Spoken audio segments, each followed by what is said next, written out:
tell me about failure number one, not releasing original project files to a client. This was actually the first, I think, paid freelancing gig that I actually did, which was it was a 3D modeling job, weirdly enough. And it was a really big project, huge project. And, as the project ended, the client kept asking for reiterations or more stuff. And I was like, that was the scope of the project. This is what we agreed on. And yeah, if you want more work, then, you need to pay me. So eventually he said something along the lines of, what, just give me the files. I'll keep working on it myself. And I resisted against that. I felt like, and I think we had some kind of a paper contract that my father put because I was super young. I don't remember if we did address who owns the files, but I was like, no. I own the files. I've never committed to giving you the files. You've paid for the renders. That's what it is. And if you need more work on that project, you got to pay me. That ended up like pretty aggressively. In a sense, like he threatened me, and it was like it got a little bit violent. But at the end of the day, we kind of like, I was like, you know what? I don't want to work with you anymore. Here are the files and so forth. But it was a big failure to me. Number one, it was very scary, and I got into, I don't like confrontations, and that got pretty confrontational. But I think the main takeaway for me was that you cannot force people into working with you, right? You don't want to. Actually, I think we all know this as consumers, where I don't know if it's the cables or the internet or the mobile stuff, where they're like putting you into contracts that you can't move to somebody else or something like that. And we all hate that as consumers, but somehow as designers, and I remember at least back when I started, which was like 20 years ago, it was all about you own the original files. You do not give them to the client. And so I try to play that, that advice that I got. And I was like, why? Why am I like, he hates me now. I hate him now. We're not going to work together anymore. And like, what did I gain? And I think that in the future kind of led me into the position of we don't need to have any kind of like commitments. Let's start this off. If you're not happy and you want to break out the project halfway, or something like that, or if we're working on long-term and kind of a retainer, there's no commitment. Like, as long as it works out for us, that's great. And if it's not working out for us, then let's break it up. And I think that even coming to my future clients with this attitude of, you know what, you don't have to trust me. Just see if you like working with me. It's kind of like reduces the risk to them. And it also encourages me to always provide the value and not kind of like maybe rest on my laurels. And I was like, nah, this old client, and, I don't need to work very hard. Just always remember that you always need to deliver, and they have the ability to walk away. I think that really changed how I think about client relationships. What an amazing lesson to have so young, though. I mean, to have this experience and then bring that into you, like for that to be your first job, or one of your first jobs, I believe it was, to learn that treating people in the same way that you'd like to be treated as a freelancer. Like, if one of you's not happy, that's okay. Let's just talk about it and let's part ways. It doesn't need to be a huge deal. I think in general, there's a lot of advice, I think, that is adversarial when it comes to client.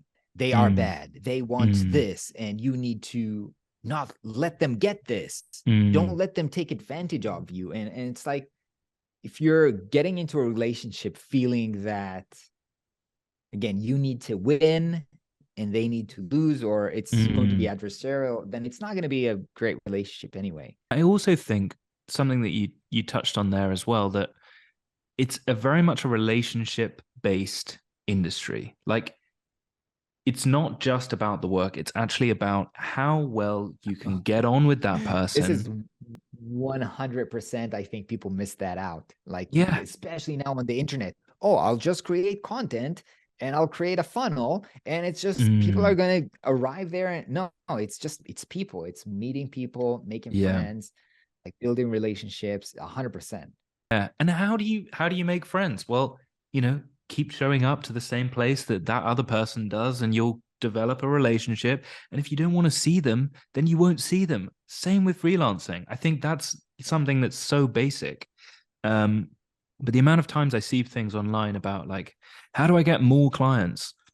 That question in my head makes me think, I don't know if we'll be friends like in real life. And vice versa. I don't think their clients or anyone that they've worked with previously are maybe, you know, that friendly with them off the back of potentially how that interaction happened. Because if there's like clients generally do need more work, and this is something that you talk about a lot in your videos. So sorry if I'm just parroting back to you what you've taught me, but I just think it's important to highlight this, how it's quite a relationship based industry, and it's important to Relationship based in a long-term play. It's a very long-term play. The problem, not problem, but I think people struggle when a lot of times they're want to make the move very fast, or because of life circumstances, I'm moving, I got laid off, or some situation like this. I'm like, all right, I'm 100% into freelancing and I need a client right now. So there are strategies, right? And we cover that because people do need help finding work right now. But this is short-term strategy, and that's not going to lead to success. Success is, um, relationships over long term. And it's difficult because today with social media, every post is how I made 6-figure in 3 months. And oh, you're not making $1 million after a year, you loser. People get that sense of I need to see results very fast. By the way, I'm not saying that I'm free of that as well. We're all seeing these messages and under the stress of comparing ourselves. What? That guy made so much money and I'm not making that much money. I must be a loser. So, and that leads you into being very, very short-term results driven, which is usually not the best thing. And we need to acknowledge that. And yeah, again, I'm not judging. We're all human. We're all greedy. We're all optimizing for the easy way. And on the internet, people are trying to sell you on the easy way, right? Mm. Yeah, it's a lot Yeah. easier to sell a course that says 10K freelancer in 30 days than something that's like, this is going to be a grind, guys, but I'm just going to teach you some helpful things that I think would be really useful for you in a long-term career Yeah. sense. Like that doesn't maybe sell in the same way. But what you just said there, that comparison is the thief of joy. I think in Twitter sphere, you've got 120 characters to get a message. I think people kind of dilute the nuance of everything in order to have kind of instant feedback or likes or shares and whatever. And I think that can translate into real term thinking for people that are just entering the industry to be like, oh God, I should be charging a 5K client straight away. One thing I would say for anyone that's listening and is like, yeah, Ran, cool. How do you make friends, and how do you kind of get clients over the long term, and what is relationship based businesses and stuff? He's actually done a really amazing video that's on his YouTube channel all about his design career, and you go through in this video basically how you did not get to where you are in 2 years or 3 years or whatever. And people look at the success of Flux Academy and think, I'm just going to make a course. No, like you have spent years and years, like, working in agencies, doing freelance work. You started Prospero, started New School. There's all sorts of experience that you've had, and peaks and troughs that have now led you to where you are. It doesn't really matter. I mean, it's like everybody knows that to be healthy, you need to eat right and exercise, right? But people are not buying that. Like, hey, how to be successful in 10 years of really hard work. That is not what's going to sell. Mm. And, So people like online cater to what people want, which is, how do I get results very, very fast? It's tricky. It's tricky. Because the truth is boring, right? It's like, eat well and exercise over a lot of time, right? Work hard over a lot of time. That's why I'm really thinking about this a lot recently, where I feel like if you're in this to make money as a business opportunity, it's going to be difficult. If you're in this because you're passionate, and you would have done that anyway, you'll have the stamina to pull through the difficult times. You know, I'm doing this as part of kind of like exercise to think about, like, who is my audience, who wants to buy the courses and stuff like that. And there are definitely people who are, you know, career switching or thinking about what to do. And, you know, web design looks like a fantastic opportunity. And it is. And by the way, and to be fair, Webflow is a big business opportunity right now, right? You can learn it in a few months and there are projects. So it is tempting and it works for a lot of people. But for specifically maybe freelancing careers or design, which is, it takes more time to learn and hone your craft as a designer. If you don't have that underlying passion to do that thing anyway, then it's going to be very, very difficult. And like everything, it's competitive, and it's going to be difficult to win somebody who is passionate. And if you're just like, why don't I see results on day one? It reminds me of there's this book called The Happiness Advantage, by a guy called Sean Anker. And he basically talks about how anyone that just loves what they do is instantly going to have, you know, the discipline and perseverance to just keep showing up. And over the long term, it's very hard to beat people who just love what they do. And not saying that you need to beat them, but I just think this idea of like, oh, I can make loads of money making a website for a client thing is quite a dangerous mindset to come into the website design space with. And as someone that I think, you know, was heavily influenced by that kind of that kind of conversation at the start, to be frank as well. It's funny because for me, it was exactly the other way around. I got into design because I wanted to do design, knowing that you cannot make money as a designer. Like, I remember when I was doing agency work for a very low pay, working my ass off, you know, past midnight and stuff like that, and then got a job in a startup that was like almost 3 times the pay instantly. I was like, oh my God, you can make so much money as a designer. I didn't even know that. And then, you know, I kept scaling and I kept making more money and more. So to me, and that's part of the reason why I started the YouTube channel and I did these annual reports where I shared how much money I make. My reason was, I didn't even know this is possible. People have to know. Maybe there are more people like me who are making like minimum wage as designers, and they don't know that it's the money out there, and they can level up, they can bring more value, they can charge more. It's like just open their minds to this possibility.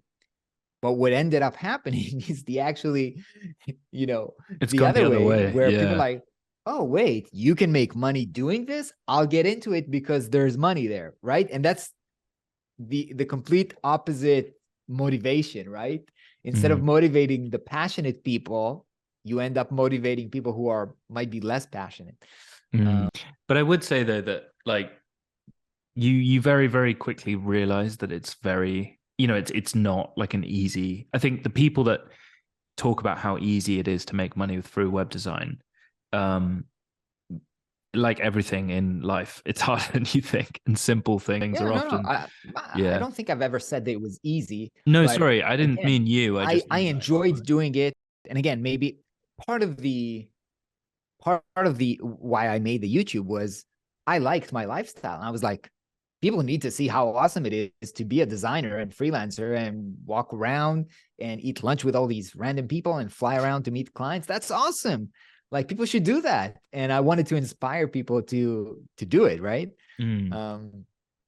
It's not necessarily easy, but it's like, to me, it's difficult and it's worth it. Tell me about failure number 2, working with friends and family without clear boundaries. So, like a lot of freelancers earlier on, I took projects from the only people who would give me a chance, which is friends and family. But it's usually tricky because the people who hire you, if friends and family hire you, it's usually because, they don't have a budget to actually hire a pro, right? And so you end up doing work for them for something that you feel is like, you're doing them a favor because they're like paying you $100. But they're like, I'm paying this guy, I'm giving him a chance. He should make me happy. And that creates kind of like a tension of they're disappointed at you. You hate what you're doing for them. You feel like you're busting your ass and not seeing a reward. And you have to do everything they ask you, and it ends up being bad. And so it's really, really bad. So what I learned is that the best thing would be to just clearly say, look, I don't want to, I like you because you're my friends or because you're my family. I want to help you for free, right? And that kind of positions the project as, hey, I'm just doing you a favor. I'm not doing work for you. And when I'm doing a favor and people know that, I should be working right now with actually paying clients right now, and he's doing me this favor, so I'm not going to bust his balls, right? I'm going to, just be easy on him and stuff like that. And it's easier for me to tell them, no, I can't keep working on this forever because I got real work I need to do. So it helps kind of like set the boundaries. And if they insist, no, I want to pay you, then I tell them, okay, but my real rate is this. And then you tell them like a high price, and they're like, I don't know if I want to do this. So that's kind of like usually a way to set a clear boundaries of what are we doing? Are we really working professionally? And then we both need to, be happy about this, or am I just doing you a favor because you're my cousin, and it's just like doing you a favor, like you're doing me a favor, and it's just like it puts it in a different context. Yeah, that could save some relationships, I guess. That I wish I had heard that earlier, if I'm honest, because this whole like where if a friend says, "Oh, but I want to pay you something," and instantly it's like, okay, I'm either committing to this and it feels like a 50-50 commitment if they're paying you something because that Exactly. it's not Exactly. worth it's not worth losing that friend through doing something as a kind of favory money transactiony but not really worth it type thing. So I completely appreciate what you're saying there. If Yeah. someone says, "Oh, I look, Ran, I really want to pay you, so I just, I've got to pay you something. I mean, you're putting all this effort for me. I mean, how would you respond to that type of a By comment?" the way, you know what? It's amazing. It's just like I have a friend who I asked his help on something, um, to be a moderator in some forum that I'm a part of. And I told him, hey, we want to pay you to come and do this moderation thing. He said, look, I'm not gonna come to do this thing that you're asking me, but I'm willing to come to a coffee shop to help you for free, try to help you think about this for free.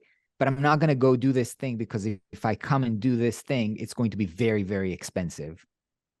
I was like, how expensive? And he told me the price. I'm like, okay, that's actually very expensive. Let's do the coffee for free. But so he did the exact thing that I talked to you about right now, and it works. It works. And everybody respects everybody after that. I'm like, oh my God, I can't believe he's sitting with me on this coffee to help me for free. I appreciate that. He's doing me a favor, and that's low commitment from his side. That's great. I know what his time is worth right now, and I value his time, right? Mm, yeah, that So makes a lot of yeah. sense. And I guess it saves you the embarrassment of trying to juggle or prioritize both client work and your mates work, and you can't put the same amount of effort into both unless there's some kind of value exchange that you feel like is worth it, I guess. Yeah, I mean, anyway, your mom's gonna ask you to do stuff. Sometimes you can't say no to mom or something like that, right? I Mum's mean book that, group but needs a that's logo. got nothing to do. That's got nothing to do with work, actually, right? It's, to me, it's outside of work. It's just like family and friends time. Mm, Sometimes I go to beer with my friends. Sometimes I help them make a logo for their whatever, but it's friends time. It's not work time. yeah, but that's really good advice though, to work out, what kind of level of commitment you are willing to bring to your friend's project, and also thinking longer term about your relationship with them. Like, setting clear boundaries, I think, is actually a sign of a really healthy relationship, rather than, because you might, sometimes saying no is quite hard, right? But actually, you need to set clear boundaries to not just protect you, but to protect you and them, because else everyone's going to get pissed off and resentment, and then you've For just sure, lost a for friend sure. because you haven't set clear boundaries. This is something that I'm personally working on a lot with clients, boundary setting. So it's something that, yeah, really, really resonates. Working without a clear design brief. Tell me about failure number 3 there. So the last, I think, clear failure, and this is not, I don't know if to call it a personal failure or a company failure, but I was, again, working with this startup and did not have a clear idea of who it is that we're solving a problem for or what it is. It was just like, we know that we have this opportunity. Let's just do something very, very cool. And we try to do something that is very, very cool for us. Now, I was struggling because, I was reading all of this material about startups and understanding how you need to solve people's problem, and we were trying to design this app, and I was like always asking, but who is this for? It's for everybody. What did they need it for Oh, everything. And I was really frustrated, but again, that was the boss, he's paying, that's what he wants. And I was like doing stuff, and he was like, oh, that's very, very cool. And I think that, again, I was frustrated but willing to continue because, again, that's the client, you can say. The end of the result was that this project did not work. And when it's time to blame people, then I feel like I got a little bit of the, hey, well, you designed this thing and it's not really good.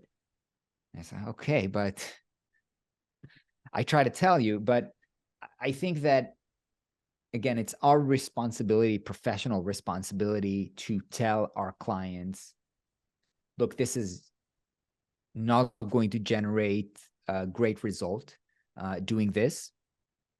Sometimes the best thing is to come up with an alternative, right?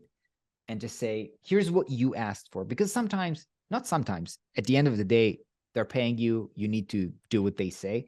But you can also say, here's an alternative. Here's what I think is a better situation or a better solution. Or you can say, you know what?